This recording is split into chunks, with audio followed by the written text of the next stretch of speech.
প্রিয় শিক্ষার্থীবৃন্দ, হিসাব বিজ্ঞান প্রথম পত্রের ব্যাংক সমন্বয় বিবরণী অধ্যায়ের প্রথম ক্লাসে তোমাদের সবাইকে স্বাগত জানাচ্ছি।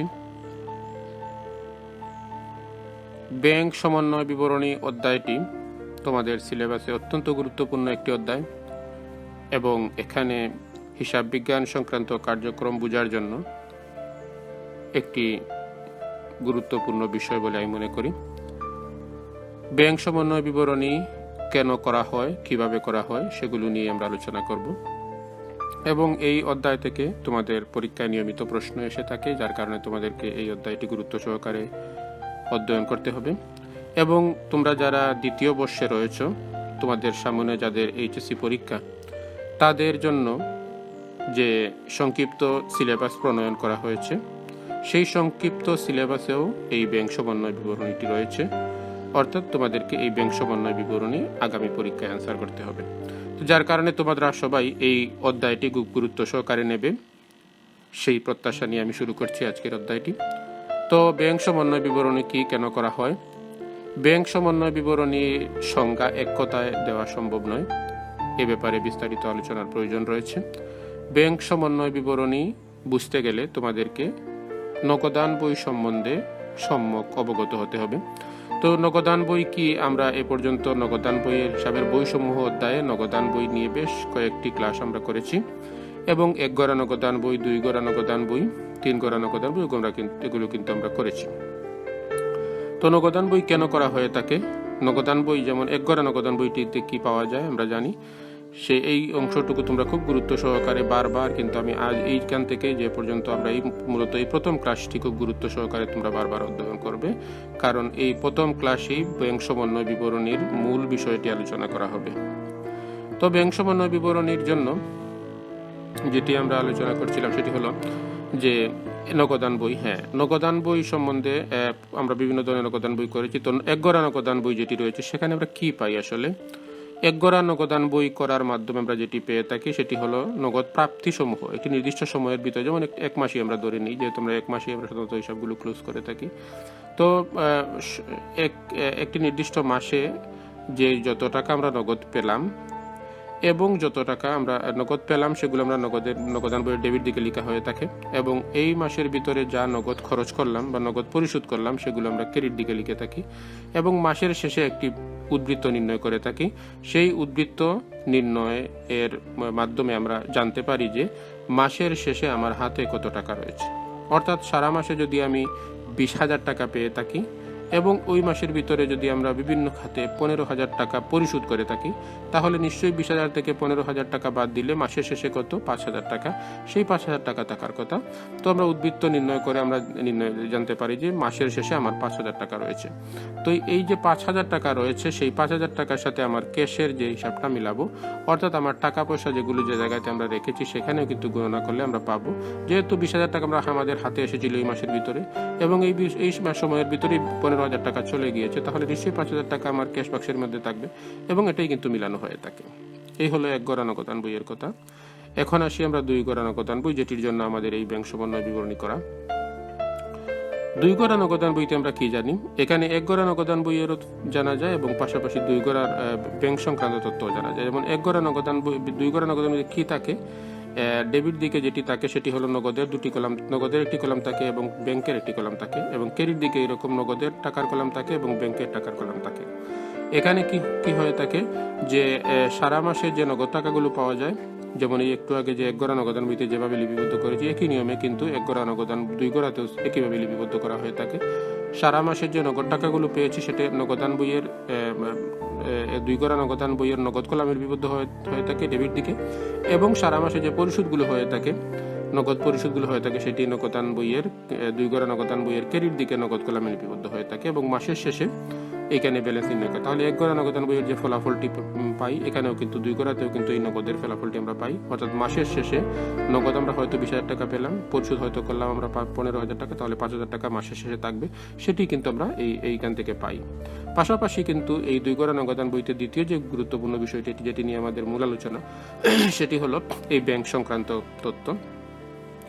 এখানে ব্যাংকের কলাম থাকে, ডেবিট দিকে একটি এবং ক্রেডিট দিকেও ব্যাংকের একটি টাকার কলাম থাকে, এবং এই ব্যাংক কলামের উদ্দেশ্য হলো যে এখানে যে ব্যাংকের মাধ্যমে যত টাকা আমরা পাবো, অর্থাৎ ব্যাংকে যত টাকা আমাদের জমা হবে সারা মাসে, সেগুলো আমরা ডেবিট দিকে লিখবো ব্যাংকের কলামে, এবং ব্যাংক থেকে যে টাকাগুলো পরিশোধ হয়ে যাবে এই মাসের ভিতরে সেগুলো ক্রেডিট দিকে লিপিবদ্ধ হয়ে থাকবে, এবং মাসের শেষে ব্যালেন্স করা হবে। অর্থাৎ ব্যাংকে যা পেলাম সারা মাসে যা টাকা জমা হলো, হয়তো 50,000 টাকা সারা মাসে ব্যাংকে জমা হলো, ডেবিট দিকে এই দিকে পেলাম আমরা, তারপরে আমরা ক্রেডিট দিকে পরিশোধ করে দিলাম। অর্থাৎ ব্যাংক থেকে বিভিন্নভাবে বিভিন্ন জনকে আমরা চেকের মাধ্যমে পরিশোধ করতে পারি, অথবা আমাদের নিজের প্রয়োজনে উঠাতে পারি।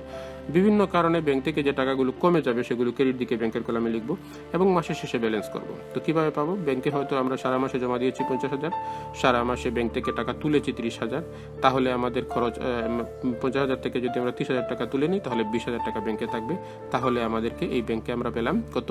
ব্যাংকের কলামে আমার 20,000 টাকা মাসের শেষে পেলাম। অর্থাৎ আমার এখন আমি যদি আমরা ব্যাংক থেকে খোঁজ নিয়ে জানি, এইটাই আমাদের মূল আলোচনার বিষয়। এখানে কিন্তু খুব গুরুত্ব সহকারে তোমাদেরকে লক্ষ্য করতে হবে। তাহলে আমরা ওই যে 2 গড় অনুদান বইয়ের ব্যাংকের কলামে যে ব্যালেন্সটি পেলাম 20,000 টাকা, সেটি আমাদের এটি কিন্তু আলোচনার বিষয়। একইভাবে কিন্তু 3 গড়াতেও একই রকমেরই রয়েছে। তোমরা যারা 3 গড় অনুদান বই করেছো, আমরা কিন্তু এইখানে এই অধ্যায়ের 3 গড় অনুদান বইও কিন্তু আমরা আলোচনা করেছি এবং এখানে দেখিয়েছি একই কথা। অর্থাৎ আমরা দেখে 3 গড় অনুদান বইতে বাড়তি যে বিষয়টি থাকে সেটি হলো বাট্টার কলামটি। তো যাই হোক, আমরা মূল বিষয়ে আলোচনায় চলে আসি। সেখানে হলো যে ওই যে ব্যাংকের কলামের যে ব্যালেন্সটি, কত টাকা আমরা পেলাম সারা মাসে আমরা ব্যাংকে জমা দিয়েছিলাম 50,000 টাকা, এবং ব্যাংক থেকে আমরা টাকা তুলেছি হলো 30,000 টাকা, তাহলে ব্যাংকে 20,000 টাকা থাকবে। তো আমরা ব্যালেন্স করে পেলাম ব্যাংকে 20,000 টাকা রয়েছে।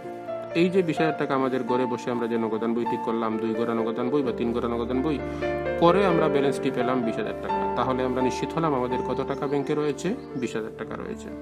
তো আমরা ঘরে বসে হিসাবটি করেছি, ব্যাংকে টাকা জমা দিলে ব্যাংকে ঘরে লিখেছি এবং টাকা তুললেও কিন্তু ব্যাংক থেকে মাইনাস করেছি, এবং শেষে কিন্তু আমরা এই হিসাবটি পেয়েছি যে 20,000 টাকা আমার হাতে রয়েছে।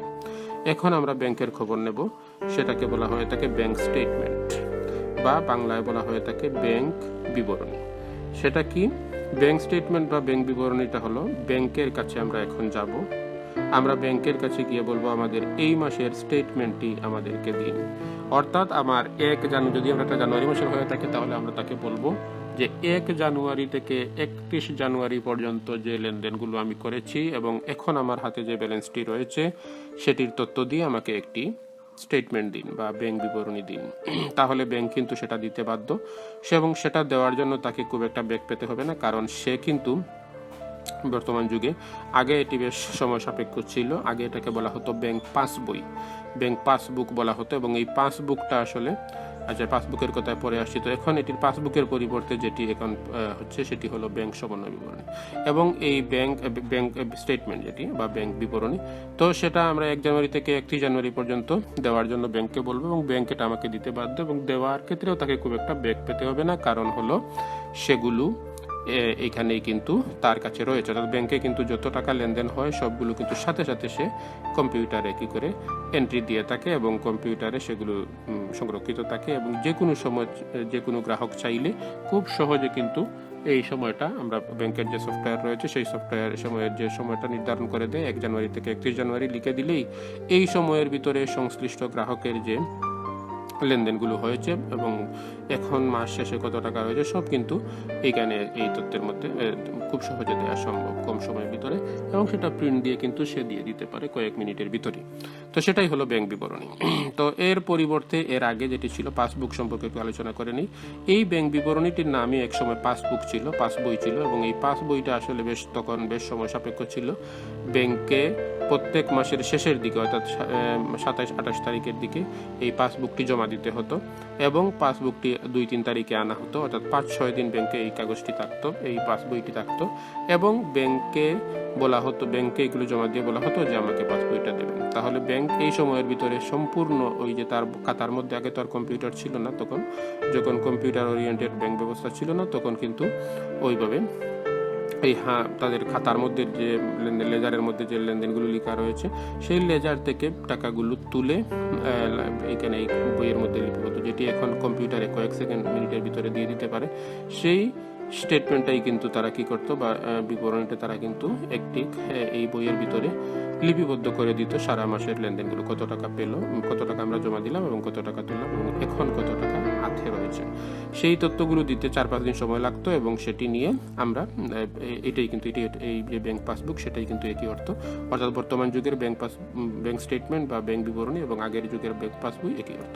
তো যাই হোক, আমরা যেটি নিয়ে আলোচনায় ছিলাম সেটি হলো যে ব্যাংকের আমরা কিন্তু ঘরে বসে ব্যাংক 2 গড়া নগদান বই করেছিলাম।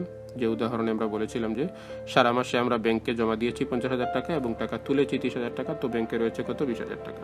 এখন আমরা ব্যাংকের কাছে যাব এবং ব্যাংকের কাছে গিয়ে বলবো আমাকে একটি স্টেটমেন্ট দেওয়ার জন্য, এবং ব্যাংক আমাদেরকে একটি স্টেটমেন্ট দেবে কয়েক মিনিটের ভিতরে। এই সময়ের ভিতরে কত টাকা লেনদেন হয়েছে সম্পূর্ণ এবং এখন কত টাকা রয়েছে সেটির তথ্য দেবে। তাহলে এই ব্যাংক স্টেটমেন্ট যখনই আমরা হাতে পাবো তখনই আমরা যেটি দেখবো সেটি হলো আমরা কত টাকা ব্যাংকে আমাদের হিসাব করে আমরা কত টাকা ব্যাংকে আমাদের রয়েছে মাসের শেষে, সেটি ছিল 20,000 টাকা। আর আমরা ব্যাংক স্টেটমেন্টটা খুলেও দেখব যে হ্যাঁ, যেহেতু আমরা যে হিসাবটা রেখেছি সেই হিসাবটা ব্যাংকও তো একইভাবেই রেখেছে, তাহলে তো নিশ্চয়ই ভুল হওয়ার কোনো কারণ নেই। কোনো ব্যাংক তো আর ব্যাংকে তো ইচ্ছা করে ভুল করবে না এবং ব্যাংক ভুল হওয়ার কোনো কারণই নেই, তাহলে মিলে যাবে। অর্থাৎ ব্যাংকে দেখা যাবে আমরা যে হিসাবটি করেছি, আমরা যেভাবে 20,000 টাকা ধার্য নির্ণয় করেছি যে আমাদের ব্যাংকে রয়েছে, ঠিক একইভাবে ব্যাংকও আমাদেরকে বলবে তোমাদের হিসাবে 20,000 টাকা রয়েছে। তাহলে তো আর কোনো সমস্যাই নেই, অর্থাৎ আমাদের ব্যাংকের সাথে আমাদের মিলে গেল। তো যদি এখন দেখা গেল মিলে গেল, যদি মিলে যায় তাহলে আমাদের কোনো কিছুই করতে হবে না, ব্যাংক সমন্বয় বিবরণী একদম অপ্রয়োজনীয় হয়ে পড়লো, অর্থাৎ ব্যাংক সমন্বয় বিবরণী করতে হবে না। তাহলে এখন প্রশ্ন হলো ব্যাংক সমন্বয় কখন আমরা করব? ব্যাংক সমন্বয় বিবরণী তখনই করবো, এখানে আসছি আমরা মূল আলোচনায়। সেটি হলো দেখা গেল যে আমরা কি করেছিলাম, 20,000 টাকা আমাদের হিসাবে কত টাকা হয়েছে, 20,000 টাকা ব্যাংকে থাকবে। তো আমরা ব্যাংকের কাছে জিজ্ঞেস করলাম বা স্টেটমেন্টটা নিলাম, স্টেটমেন্ট নেওয়ার পর ব্যাংকও আমাদেরকে 20,000 টাকা বলে, তাহলে কোনো সমস্যা নেই। কিন্তু দেখা গেল ব্যাংক 20,000 টাকা বলে না, সে বলে না তোমাদের অ্যাকাউন্টে 30,000 টাকা রয়েছে। আমরা হিসাব করে পেলাম 20,000 টাকা রয়েছে ব্যাংকে, কিন্তু ব্যাংক বলে 30,000 টাকা রয়েছে। তাহলে তো আমাদের খুশি হওয়ারই কথা, আমাদের 10,000 টাকা কোনো এক জায়গা থেকে অদৃশ্য কোনো একটা জায়গা থেকে আমাদের 10,000 টাকা ব্যাংকে বেড়ে গিয়েছে, তাহলে আমরা খুব খুশি, তাহলে আমাদের তো খুব ভালো হলো, 10,000 টাকা আমরা বাড়তি পেয়ে গেলাম। ব্যাংক হয়তো ভুল করে আমাদের অ্যাকাউন্টে কিছু টাকা দিয়ে দিয়েছে। কিন্তু যদি বিপরীত হয়, ব্যাংক উল্টাটাও বলতে পারে, ব্যাংক আমাদেরকে বলে আপনাদের অ্যাকাউন্টে 15,000 টাকা রয়েছে।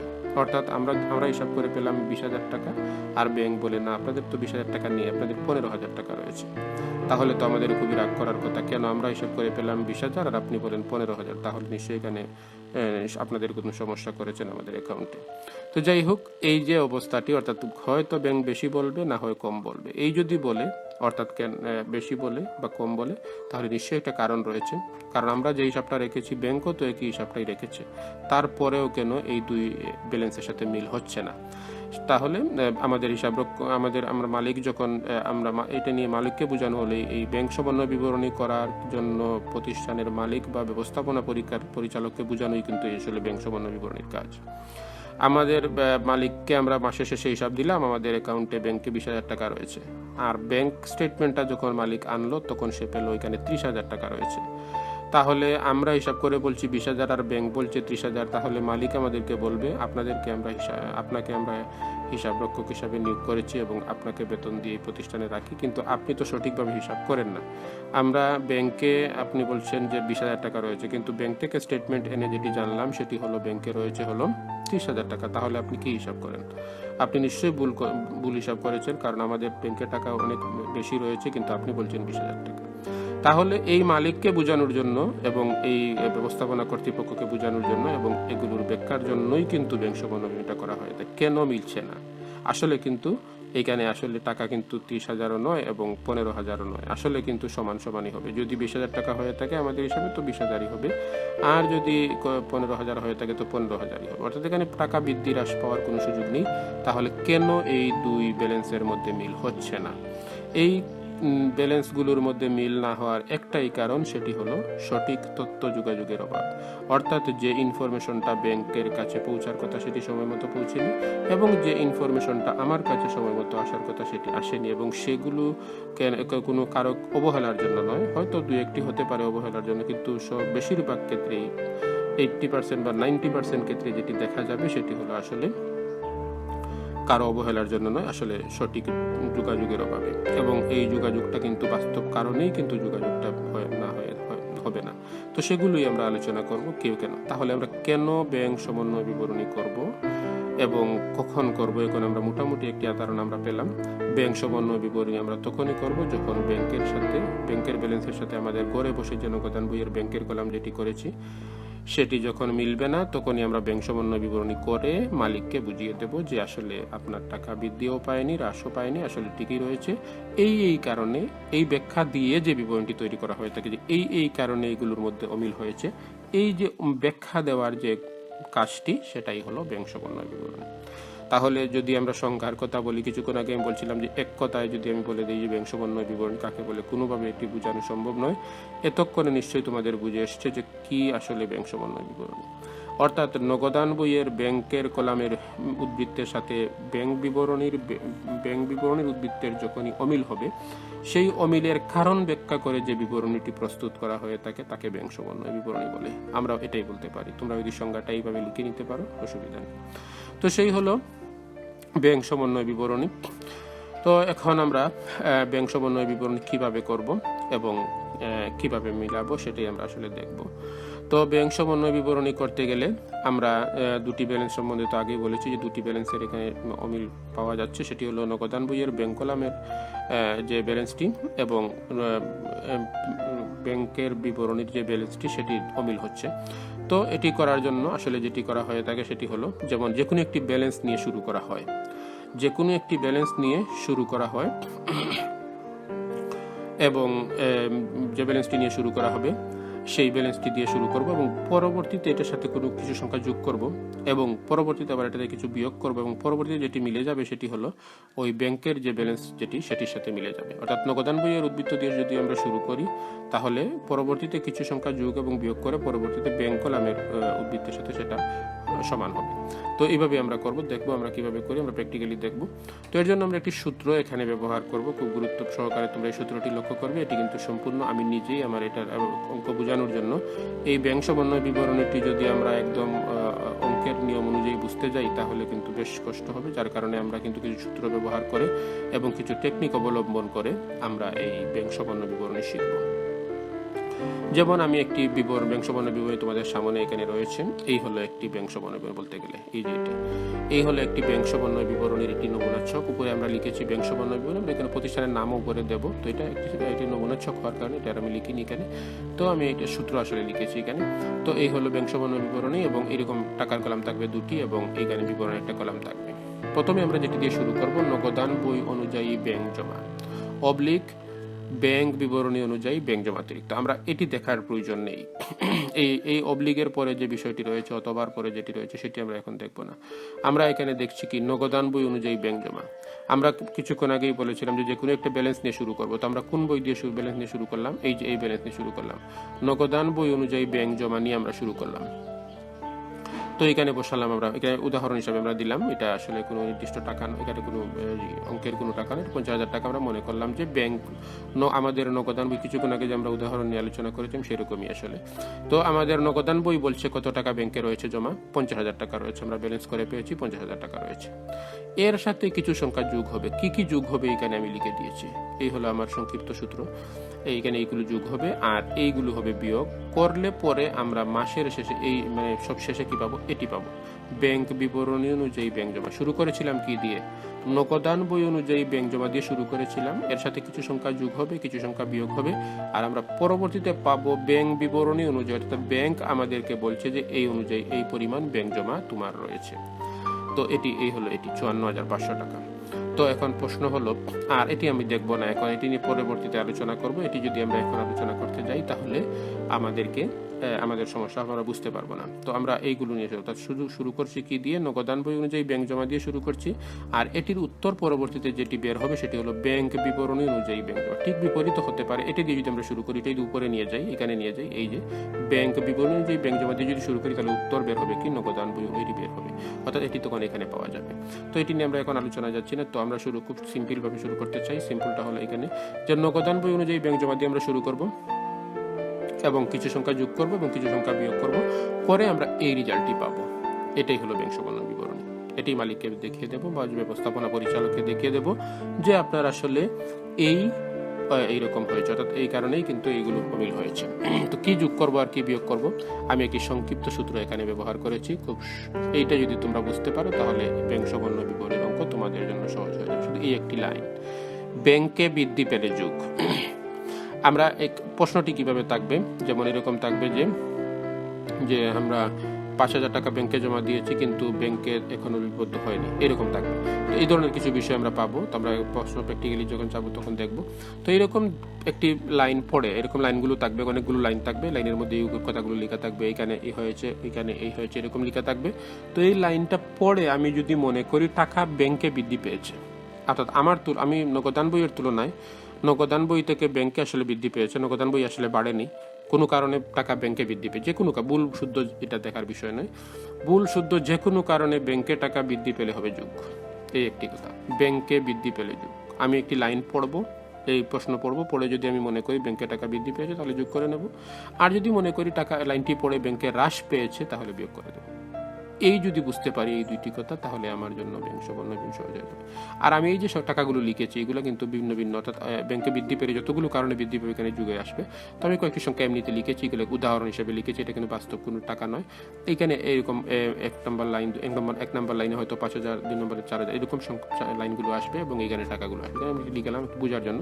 তাহলে এইভাবে যতগুলো যুগ হবে এগুলো আমরা এখানে দিয়ে দেবো এইভাবে লাইন বাই লাইন, তারপরে এগুলো যোগ করে এখানে নিয়ে নেব। এই তিনটি সংখ্যা যোগ করে পেয়েছি 11,000 টাকা। তারপরে আমি যেহেতু এটাকে বলছি যে এটার সাথে যোগ করবো, তাহলে এটার সাথে যোগ করে নিই, 50,000 সাথে 11 যোগ করলে হবে 61,000 টাকা। আর বিয়োগের যেগুলো সংখ্যাগুলো আমরা পাবো এভাবে আমরা লিখেছি, লিখে আমরা একটি উদাহরণ হিসেবে দিচ্ছি 5,000, 1,000 এরকম। তো পেয়েছি কত, 6,500 টাকা সর্বমোট। তো এই 61,000 থেকে যেহেতু বলছি এটা বিয়োগ হবে, তো বিয়োগ করে নেবো 6,500, তাহলে রেজাল্ট পাবো 54,500 এবং এটা দুইটা রেখা টেনে বন্ধ করে দেবো। এই হলো আসলে ব্যাংক সমন্বয় বিবরণ। এটি হলো ব্যাংক বিবরণী, যে ব্যাংক জমা। শুরু করেছিলাম কি দিয়ে, 50,000 দিয়ে শুরু করেছিলাম, আর পরবর্তীতে কিছু সংখ্যা যোগ বিয়োগ করে এটি বললাম 54,500। শুরু করেছিলাম নগদান বই অনুযায়ী ব্যাংক জমা দিয়ে, আর এখন পাচ্ছি ব্যাংক বিবরণী অনুযায়ী ব্যাংক জমা। তো এই হলো নমুনা ছক। আর এরপরে আমরা যেটি দেখবো সেটি হলো, আজকে কোনো প্রশ্ন আনসার করব না, আমরা এখানে এই ব্যাংক সমন্বয় বিবরণীর জন্য যে কোন কোন জিনিস যোগ হয়, এখানে তো দেখলাম সংক্ষিপ্ত নিয়মে, আর এখন দেখবো আমরা বিস্তারিত যতগুলো রয়েছে সব, অর্থাৎ কোন কোন ক্ষেত্রে যোগ হবে আপনার পড়লে আমরা বুঝতে পারবো। যেমন এইখানে আমরা শুরু করি, এই আগেরটাই কিন্তু এখানে ব্যাংক সমন্বয় বিবরণী, এখানে প্রতিষ্ঠানের নাম হবে, কোন সালের কোন তারিখের জন্য এটা হবে। প্রথমে লিখবো নগদান বই অনুযায়ী ব্যাংক জমা, এটাকে ডেবিট ব্যালেন্সও বলা হয়ে থাকে। আর অথবাটা আমরা লিখবো না, এখন আমরা দেখছি না, এটা নাই, এটা এখন আমি আলোচনা করছি না, যে কিছুক্ষণ আগে কিন্তু আলোচনা করিনি। তো যাই হোক, এটা দিয়ে শুরু করলাম। এখানে এটি টাকা হবে, আমি 50,000 টাকা লিখেছিলাম, তো এখানে 3টি ক্রস চিহ্ন দেওয়া হচ্ছে, টাকা যা হবে তাই লিখবো আর কি। তো যুগ, এখানে যুগে যাবে, তো যুগ লিখে এই যে এখানে আমার এই কথাটা দেখার প্রয়োজন নেই। ব্যাংক বিবরণীর যে নগদান বইয়ের যার অপেক্ষা বেশি হওয়ার কারণে, সোজা কথা ব্যাংকে বৃদ্ধি পেলে যুগ, আমি কিছুক্ষণ আগে বলেছি। তো এখানে যুগ চিহ্ন দেবো, যুগ বা যুগ চিহ্ন নয়, এভাবে বাংলায় যুগটা লিখবো আমরা, লিখে তারপরে 1, 2, 3 এভাবে। তো 1 নাম্বার, কোন কোন ক্ষেত্রে যুগ হবে আমরা একটু দেখে নিই। যেমন ইস্যুকৃত চেক এখনো ব্যাংকে উপস্থাপিত হয়নি। যেমন কেন ব্যাংকে আমি কি বলেছি, ব্যাংকে বৃদ্ধি পেলে যুগ। তো ইস্যুকৃত চেক ব্যাংকে উপস্থাপিত হয়নি, এটা কি কারণে ব্যাংকে বৃদ্ধি পেলে একটি লক্ষ্য করো সবাই, খুব গুরুত্ব সহকারে তোমাদেরকে বুঝতে হবে এটি। যেমন আমরা কাউকে চেক ইস্যু করেছিলাম এই সময়ের ভিতরে, যে সময়ের ব্যাংক সমন্বয় বিবরণী আমি করতে চাচ্ছি সেই রকম সেই সময়ের ভিতরে একটি চেক ইস্যু করেছিলাম কাউকে, হয়তো 5,000 টাকার একটি চেক ইস্যু করেছিলাম। ইস্যু করা মানে কি, কাউকে চেক দেওয়া। তো কাউকে চেক দিলে আমরা তাকে দিলাম, তো সে তো টাকাটা তুলে নেওয়ার কথা, কিন্তু সে কিন্তু টাকাগুলো হয়তো ব্যাংক থেকে টাকাগুলো সে তুলে নি, উপস্থাপন করে। এটার মানে কি, ব্যাংকে উপস্থাপন করেনি মানে কি, অর্থাৎ সে টাকাগুলো আনতে ব্যাংকে যায়নি, তাহলে তার চেকটা তো তার হাতেই রয়ে গিয়েছে। তো চেকটা যদি তার হাতে থেকে যায় তাহলে সেই টাকাগুলো ব্যাংকে রয়ে যাবে। তো ব্যাংকে যখন রয়ে যাবে, তো ব্যাংকে বাড়বে না আমার হিসাব থেকে। আমি তো জানি যে টাকাগুলো দিয়ে দিয়েছি, আমি ঘরে বসে যে হিসাবটি করেছি, তো আমি তো মাইনাস করে দিয়েছি না ব্যাংক থেকে। তো আমরা যদি ব্যাংকেও যদি ওই লোককে যাকে আমি চেকটা দিলাম, সে তো তার উচিত হলো এই সময়ের ভিতরে টাকাগুলো নিয়ে নেওয়া, কিন্তু সে তো বাধ্য নয় নিতে, সে তো ইচ্ছে করলে কয়েকদিন পরেও যেতে পারে, 5 দিন পরে, 10 দিন পরে যাবে টাকাগুলো আনতে, তার চেকটা তার হাতেই রয়ে গিয়েছে। তো সে টাকাগুলো নিয়ে যেহেতু ব্যাংকে যায়নি, তো টাকাগুলো সে তুলতে পারেনি, তো টাকাগুলো তো ব্যাংকে রয়ে গিয়েছে, তো বৃদ্ধি পেল না ব্যাংকে, তো আমি কি বলেছিলাম সূত্রে, সেটি হলো যে ব্যাংকে বৃদ্ধি পেলে যুগ। তাহলে এটা বৃদ্ধি পেয়েছে না ব্যাংকে কিছু টাকা? কিভাবে বৃদ্ধি পেয়েছে? আসলে কোনো জায়গা থেকে বাইরে থেকে এসে বৃদ্ধি পায়নি, আমার হিসাব থেকে বৃদ্ধি পেয়েছে। অর্থাৎ আমি মাইনাস করেছি কিন্তু ব্যাংক মাইনাস করতে পারেনি, আমি কিন্তু মাইনাস করে দিয়েছি। যখনই আমি কাউকে চেক ইস্যু করবো, তোমরা লক্ষ্য করবে নগদান বইতে যদি আমি বলি যে বাদলকে চেক দেওয়া হলো, তো আমরা কিভাবে এন্ট্রি দিয়েছিলাম, তোমরা একটু নগদান বইতে যাবে, 2 গোড়া নগদান বইয়ে যাবে, গিয়ে দেখবে এটা আমরা কোন দিকে লিখেছি। নিশ্চয়ই আমরা ক্রেডিট দিকে ব্যাংকের কলামে লিখবো। কেন ক্রেডিট দিকে ব্যাংকের কলামে লিখবো? কারণ হলো ব্যাংক থেকে টাকাগুলো কমে গিয়েছে। তো একইভাবে তো ওই লোক বাদল যাকে আমরা চেকটা দিলাম, সে তো বাদল তো এখান থেকে টাকাগুলো তোলা উচিত ব্যাংক থেকে, কিন্তু সে তো এই সময়ের ভিতরে যায়নি, সে যাবে হচ্ছে আরো 5 দিন পর। তাহলে ব্যাংকে তো টাকাগুলো রয়ে গেল, তো সেই হিসাবে তো ব্যাংকে বৃদ্ধি পেয়ে গেল না। এইভাবে কিন্তু চিন্তা করতে হবে তোমাকে, ব্যাংকে বৃদ্ধি পেলে যুগ, তো এখানে বৃদ্ধি পেয়েছে এই জন্য যুগে যাবে এটি। এইভাবে 1 2 3 এইভাবে চলতে থাকবে। দেনাদার বা কোনো, এখন কিন্তু আর খুব একটা বিস্তারিত আলোচনা করার প্রয়োজন পড়বে, একটু এটা পড়লে বুঝতে পারবে। দেনাদার বা কোনো পক্ষ কর্তৃক সরাসরি ব্যাংকে জমা করা হয়েছে, নগদান বইতে লিপিবদ্ধ হয়নি। আমাদের একজন দেনাদার সরাসরি আমাদের ব্যাংকে টাকা জমা দিয়ে দিয়েছে, আমরা জানি না এটা, তো পরবর্তীতে জানলাম, ব্যাংক স্টেটমেন্ট যখন আনলাম তখন জেনেছি, এর আগে জানতাম না। তো আমরা তো আর ব্যাংকে বৃদ্ধি করিনি, আমাদের নগদান বই এটা জানেই না, আমাদের ঘরে বসে যে নগদান বইটা আমরা করছি সেটা জানতামই না। তো ব্যাংকে যেহেতু সরাসরি একজন দেনাদার দিয়ে দিয়েছে, আমাদের অ্যাকাউন্ট নাম্বার তার কাছে ছিল, এবং আমরা তাকে বলেও ছিলাম যে যখনই আমরা টাকা তোমরা দেবো, তোমরা আমাদের ব্যাংকেই দিয়ে দিও। তো এরকম একজন কেউ, যে কোনো ব্যক্তি হতে পারে, কোনো দেনাদার হতে পারে, যে কেউ হতে পারে, তো সরাসরি আমাদের টাকা দিয়ে দিয়েছে, তো বৃদ্ধি পেয়েছে না ব্যাংকে। তো ব্যাংকে বৃদ্ধি পেলে কি হবে বলা হচ্ছে, যুগ না, এই তো যুগে যাবে।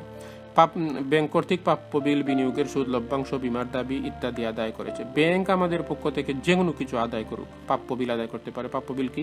দেনাদারের মতো একটি বিষয়, অর্থাৎ আমাদের কোনো একজনের কাছে টাকা পাওনা ছিল, এটার মেয়াদ পূর্ণ হয়েছে, তো আমরা ব্যাংকে এটা দিয়ে দিলাম এবং ব্যাংক আমাদের পক্ষ থেকে সেটা আদায় করবে, অর্থাৎ ওইখান থেকে নিয়ে আসবে। তো এরকম এনেছে। তো বিনিয়োগের সুদ এনেছে, কোনো এক ব্যাংকে বিনিয়োগ ছিল, সেই বিনিয়োগের সুদটি এনেছে। তারপরে লভ্যাংশ, অর্থাৎ কোনো জায়গায় শেয়ারের বিনিয়োগ ছিল, সেই লভ্যাংশটা এনেছে, অর্থাৎ বীমার দাবি এনেছে। ব্যাংক আমাদের পক্ষ থেকে যে কোনো কিছু যদি আমাদের পক্ষ থেকে নিয়ে এসে আমাদের অ্যাকাউন্টে জমা দেয়, তো ব্যাংকে বৃদ্ধি পায় না। এবং এটা যদি নগদান বইতে লিপিবদ্ধ না হয়ে থাকে, তো আমরা তো জানি না সেটা আসলে, তাহলে বৃদ্ধি পেয়েছে, এই জন্য যুগ হবে। তো এখন মোটামুটি বুঝতে পারছো তোমরা সবাই যে কিভাবে ব্যাংকে বৃদ্ধি পাচ্ছে।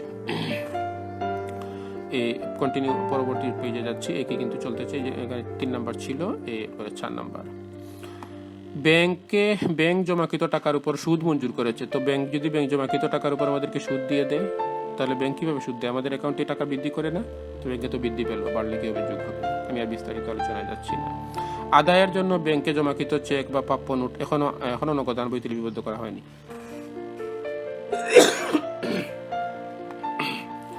আদায় করার জন্য আমরা বিভিন্ন সময় এটুকু গুরুত্ব সহকারে তোমাদেরকে বুঝতে হবে।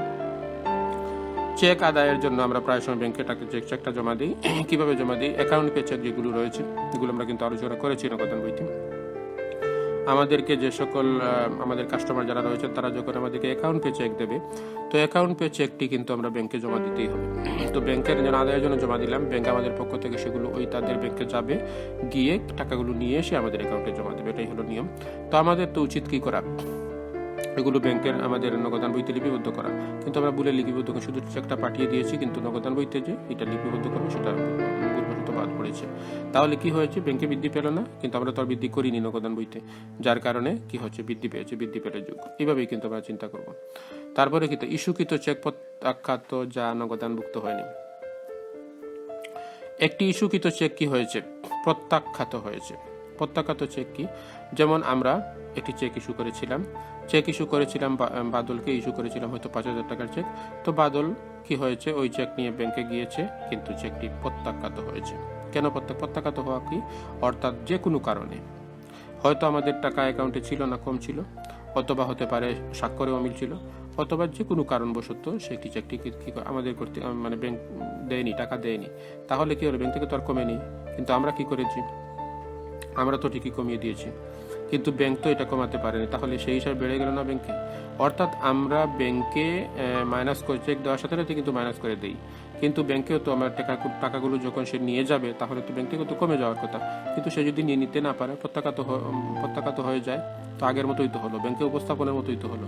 এটা হলো উপস্থাপন হয়নি, আগেরটা ছিল উপস্থাপন হয়নি, যে এটা ছিল যে ইস্যুকৃত চেক উপস্থাপন হয়নি, আর এটা হলো উপস্থাপিত হয়েছে ঠিকই, কিন্তু সে টাকাটা এখান থেকে তুলতে পারেনি। কারণ হলো টাকা না তুলতে পারার কারণ কি?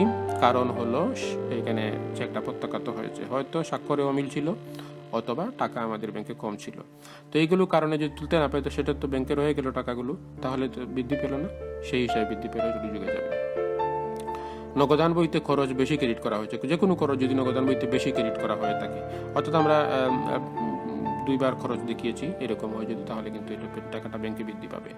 তো আমরা বিস্তারিত সবগুলো নিয়ে আলোচনা। নগদান বইতে ভুলবশত কোনো দফা 2বার ক্রেডিট করা হলে, অর্থাৎ নগদান বইতে আমরা একজনকে টাকা দিয়েছি, মজুরি দিয়েছি হয়তো 3000 টাকা, একবার লিখেছি, কিন্তু পরবর্তীতে আবারও এই এন্ট্রি আবারও দিয়ে দিয়েছি। তো 2বার দিলে কি হবে? ব্যাংক তো আর 2বার দেবে না, ব্যাংক তো একবারই দেবে। তো আমরা বেশি দেখা আমরা হয়তো মজুরি পরিশোধ করেছি 3000, কিন্তু আমরা লিখেছি 2বারে 6000, কিন্তু ব্যাংক কত টাকা মাইনাস করেছে? 3000, তাহলে সেই হিসাবে ব্যাংকে বৃদ্ধি পেল না 3000। আমরা মাইনাস করেছি 6000, কিন্তু ব্যাংক তো 6000 মাইনাস করেনি, ব্যাংক তো 3000 মাইনাস করে রয়ে গেল না, ব্যাংকে বৃদ্ধি পেয়ে গেল না। আসলে বৃদ্ধি বলতে আসলে টাকা কোনো জায়গা থেকে আসেনি, মূলত হলো আমাদের হিসাবে বৃদ্ধি পেয়েছে। তো আমরা যেভাবে হিসাবটা করেছি সেই তুলনায় বৃদ্ধি পেয়েছে, এইভাবে চিন্তা করতে হবে। তো এইভাবেই কিন্তু আসলে বাকিগুলো সবগুলো অন্য হিসাবের টাকা ব্যাংক ভুলবশত আমাদের হিসাবে ক্রেডিট করলে, আর অন্য একজনে জমা দিয়েছে, এটা ভুলের হিসাব, ভুল হবে আসলে, অন্য একজন লোক টাকা জমা দিয়েছিল তার হিসাবে, কিন্তু ব্যাংক যদি আমাদের অ্যাকাউন্টে ভুলে দিয়ে দেয়, এরকম হতে পারে মাঝে মধ্যে, তো যে দিয়ে দিলে কি ব্যাংকে বৃদ্ধি পাবে না? আমরা তো আর এটা জানি না, যে নগদান বই তো জানে না সেটা, তো এই কারণে বৃদ্ধি পাবে, তাহলে যোগ হবে। তারপরে কি পরিশোধের জন্য ইস্যুকৃত পদেয় বিল বা যা ব্যাংক কর্তৃক পরিশোধ করা হয়নি, ওই যে আমরা এই চেকের মতোই আসলে। তো আমরা পদেয় বিল পরিশোধের জন্য আমরা ব্যাংকে নির্দেশ দিয়েছিলাম, কিন্তু ব্যাংক এখনো পরিশোধ করেনি, তো আমরা তো মাইনাস করে দিয়েছি, কিন্তু ব্যাংক তো মাইনাস করতে পারেনি সেটি, যেহেতু পরিশোধ করেনি, যে কোনো কারণেই পরিশোধ করা হয়নি, তো সেটা ব্যাংকে রয়ে গিয়েছে টাকাগুলো, তাহলে তো বৃদ্ধি পেল না। এইভাবে তাহলে আদায়ের জন্য ব্যাংকে জমাকৃত প্রাপ্য নোট বা চেক যা ভুলবশত কম টাকায় অনুদানমুক্ত হয়েছে, যে পরিমাণ কম লেখা হয়েছে এই অঙ্কের জন্য, তো এটা আমরা কি, অর্থাৎ যে পরিমাণ আদায়ের জন্য জমা তার চেয়ে কম টাকায় লিপিবদ্ধ হলে যে পরিমাণ কম হয়েছে তা হবে। তো এগুলো এখন আর এইভাবে আলোচনা করে বোঝা যাবে না, প্র্যাকটিক্যালি আমরা যখন পাবো তখন সেটি বুঝতে পারবে তোমরা। তো এই গেল যুগের দিকগুলো, আসি বিয়োগের দিকগুলোতে। এইগুলো নিয়ে একটু আলোচনা করে আমাদের আজকের ক্লাস শেষ হবে, আমরা আগামী দিন অঙ্ক করব। তো কোন বিয়োগ হবে? বিয়োগে যাবে কি, যে ব্যাংকে আমরা সূত্র কি বলেছিলাম, সূত্রে বলেছি যে ব্যাংকে হ্রাস পেলে বিয়োগ, এই যে ব্যাংকে হ্রাস পেলে বিয়োগ, তো আমরা পরে যদি মনে করি ব্যাংকে কমে গিয়েছে তাহলে বিয়োগ হবে। যেমন চেক বা প্রাপ্য নোট আদায়ের জন্য ব্যাংকে জমা দেওয়া কিন্তু এখনো আদায় হয়নি, যেমন আমি এখানে এটাই সবচেয়ে বেশি হয়ে থাকে, সেটি হলো চেক আমরা দিয়েছি ব্যাংকে, আমাদের একটি চেক ছিল, কেউ একজন আমাকে চেক দিয়েছে, অ্যাকাউন্ট পে চেক, আমরা ওই চেকটি তাকে দিয়েছি যে তোমরা ওইটা আমাদের আদায় করে দাও, অর্থাৎ তাদের ব্যাংক থেকে নিয়ে আসো। কিন্তু ব্যাংক যদি এটা আদায় করতে না পারে তাহলে কি হবে? আমরা তো মনে করেছি ব্যাংকে বৃদ্ধি পেয়েছে, কিন্তু বাড়েনি, তা আমরা বৃদ্ধি করে রেখেছি নগদান বইতে, ব্যাংক কিন্তু বাড়াতে পারেনি, তাহলে কমে গেল না নগদান বই ব্যাংকে, অর্থাৎ ব্যাংকে কমে গেল টাকাগুলো, অর্থাৎ আমি ধরেছি যে টাকাগুলো আদায় হবে কিন্তু ব্যাংক আদায় করতে পারেনি, তো আমাদের তুলনায় সেটা কমে গেল, সেই কারণে বিয়োগ হবে। ইস্যুকৃত চেক নগদান বইতে, কাউকে আমরা চেক ইস্যু করেছি এবং টাকা কিন্তু ব্যাংক থেকে কমে গিয়েছে, কিন্তু আমরা তো নগদান বইতে ভুলবশত লিখিনি, তো নগদান বইতে কমানো উচিত ছিল, কমাইতে পারেনি, ব্যাংক কিন্তু ঠিকই কমিয়েছে, যেহেতু আমরা চেক দিয়ে দিয়েছি, এখন হ্রাস পেয়েছে, বিয়োগ হবে। ব্যাংক কর্তৃক ধার্যকৃত চার্জ, ব্যাংক যদি কোনো চার্জ ধার্য করে তাহলে যে ব্যাংক যখন সুদ দেবে তখন বৃদ্ধি পাবে, ব্যাংক যখন আমাদেরকে কোনো সুদ দেবে তাহলে বৃদ্ধি পাবে, আর ব্যাংক যখন কোনো চার্জ ধার্য করবে তখন ব্যাংক থেকে কমবে, বা কমিশন যদি ধার্য করে সেটা কমবে, বিয়োগ হবে। তারপর কি, ব্যাংক জমাতিরিক্ত সুদ, একই কথা, ওই যে ব্যাংক সুদ বা চার্জ যে কোনো কিছু ব্যাংক যদি আমাদের কাছ থেকে নিয়ে নেয় তাহলে কমবে, বিয়োগে যাবে। ব্যাংক কর্তৃক সরাসরি পরিশোধ, যেমন পাওনাদারের অর্থ, চেক, বিমা, সেলামি, কিছুক্ষণ আগে যে সরাসরি এখানে জমা ছিল, যে কোনো দেনাদার আমাদেরকে সরাসরি টাকা দিয়েছে, আর এখানে হলো ব্যাংকের মাধ্যমে সরাসরি পরিশোধ, যেমন গ্যাস বিল, পানির বিল, বিদ্যুৎ বিল, যে কোনো কিছু হতে পারে, যে কোনো কিছু পরিশোধ হলে কিন্তু কমবে ব্যাংক থেকে, যদি নগদান বইতে লিপিবদ্ধ করা না হয়ে থাকে তা কমবে না। আমরা ব্যাংকে কমে গেল, গ্যাস বিল দিয়েছি 20,000 টাকা, তো 20,000 টাকা গ্যাস বিল দেওয়ার কারণে ব্যাংক থেকে 20,000 টাকা কমে গেল, সেটা যদি নগদান বইতে লিপিবদ্ধ না হয়ে থাকে তাহলে নগদান বইতে পুরো টাকাই রয়েছে আর ওইখানে কমে গিয়েছে, তো কমে গেল না, এইভাবেই কম হবে এখানে। তো এই যে এখানে বাট্টাকৃত প্রাপ্য বিল বা প্রাপ্য নোট জমা, এগুলো এখন বোঝা যাবে না, এগুলো আমরা যখন আসবো ওই প্রশ্নে তখন বুঝবো। মালিক কর্তৃক ব্যাংক থেকে টাকা, মালিক কোনো টাকা যদি ব্যাংক থেকে নিয়ে যায় আর আমরা ওই দিন নগদান বইতে না লিখে থাকি, নগদান বই যদি সেটি লিপিবদ্ধ না করে, তাহলে ব্যাংক থেকে এই টাকা কমে যাবে না, এখানে আমাদের উত্তোলন করার কারণে ব্যাংক থেকে টাকা কমে যাবে, তো এটা নগদান বই এখানে ক্রেডিট বিয়োগে যাবে। নগদান বইতে ভুলবশত কোনো দফা 2বার ডেবিট করা হয়েছে, নগদান বইতে যদি আমরা 2বার জমা করে দিই, বেশি দেখিয়ে দিই, তাহলে কিন্তু এখানে ব্যাংকে কিন্তু এরকম হবে না, ব্যাংকে কমে যাবে। তারপরে অন্য হিসাবে টাকা ভুলবশত আমাদের হিসাবে ডেবিট করলে, অন্যজন টাকা তুলেছে, অন্য একজন অ্যাকাউন্টের থেকে তার টাকা নিয়েছে, কিন্তু আমাদের অ্যাকাউন্ট থেকে ব্যাংক যদি কমিয়ে দেয় ভুলবশত, ভুল হতে পারে এরকম, তো কমে দিলে তো অন্য ব্যাংক থেকে কমে যাবে, কমলে বিয়োগ হয়ে যাবে। তো এইভাবেই কিন্তু, আর এই যে বাট্টাকৃত বিষয়গুলো এখন বোঝা যাবে না। তো যাই হোক, আমরা এগুলো নিয়ে আলোচনা করছি না এখন। মোটামুটি একটি ধারণা আমরা পেলাম। সহজ কথায় হলো, কোনো একটি লাইন পড়ে যদি আমাদেরকে আমার মনে হয় ব্যাংকে টাকা বৃদ্ধি পেয়েছে, তো এখানে আমরা বসিয়ে দেবো। আর যদি কোনো কিছু পড়ে মনে হয় ব্যাংক কমেছে আমাদের তুলনায়, তাহলে আমরা এখানে বসিয়ে দেবো। তাহলে এইটা কাজ করে শেষে যেটি পাবো সেটি হলো ব্যাংক বিবরণী অনুযায়ী ব্যাংক জমা, এবং এগুলো নিয়ে আর এখন আমরা দেখছি না, এইটা পরে আলোচনা আসবো। এইটি হবে আনসার। এইখানে যেটি এটা দিয়ে শুরু করবো আমরা, এটি দিয়ে শুরু করব এবং এখানে উত্তর বের হবে এখানে। তো এই হলো মোটামুটি একটি নমুনা ছক আমরা দেখলাম। আগামী দিন আমরা অঙ্ক করব। তোমরা খুব গুরুত্ব সহকারে এই নিয়মটি ফলো করবে। সূত্রটা একটাই, কিন্তু আমি যে ফুল সূত্রটি বলছি যে ব্যাংকে বৃদ্ধি পেলে যোগ এবং ব্যাংকে হ্রাস পেলে বিয়োগ, এই নীতিটি যদি তুমি ফলো করতে পারো, তাহলে তুমি খুব সহজেই কিন্তু ব্যাংক সমান অঙ্ক করতে পারবে। সবাইকে ধন্যবাদ।